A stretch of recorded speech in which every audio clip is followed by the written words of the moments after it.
Welcome to MrClaff.com's review of the Revolutionary War causes and the Revolutionary War, brought to you by Noble Review, concise review books. After the French and Indian War, Britain ended the policy of salutary neglect. This meant that they would rule over the colonies with a firm hand. First, there was the Proclamation of 1763, which said that the colonists could not settle west of the Appalachian Mountains.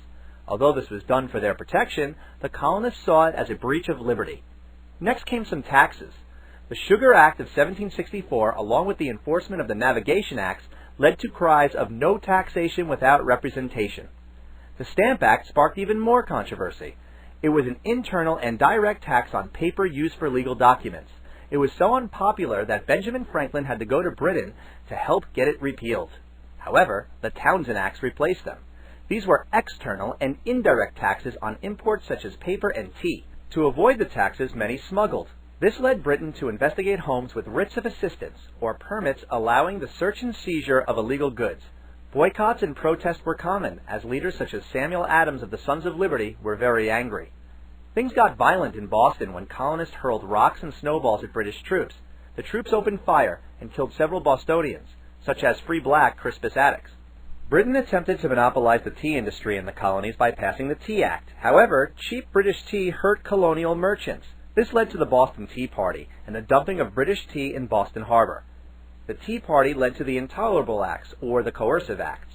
The British closed down Boston Harbor, decreased the power of the Massachusetts legislature, made the colonists pay for the tea, and issued a Quartering Act making people house British troops in their private homes. The Quebec Act was also passed, which increased the size of Catholic Quebec. By 1775, the colonists were prepared for war. They organized committees of correspondence for communication and established a Continental Congress which, though loyal to the British Crown at first, protested British rule in the colonies. In 1775, the first shots were fired as Minutemen fought British regulars in Lexington and Concord, Massachusetts. Despite a last-ditch olive branch petition for peace with King George III, there was war. The Continental Army was full of volunteers who fought and lost many of the early battles. However, morale did increase. People read Thomas Paine's pamphlet Common Sense, where he said it was obvious that a large and distant America could not be controlled by the island of Britain. In addition, the Americans proclaimed their liberty in the Declaration of Independence.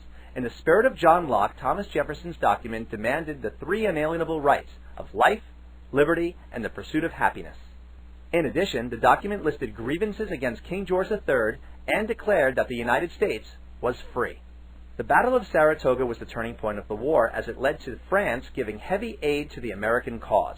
The ultimate British surrender happened at the Battle of Yorktown in 1781. Through the help of foreigners such as Marquis de Lafayette, Baron von Steuben, and Thaddeus Kosciuszko, the 13 colonies became 13 states after the Treaty of Paris was signed. Once again, here is the chronology of the events.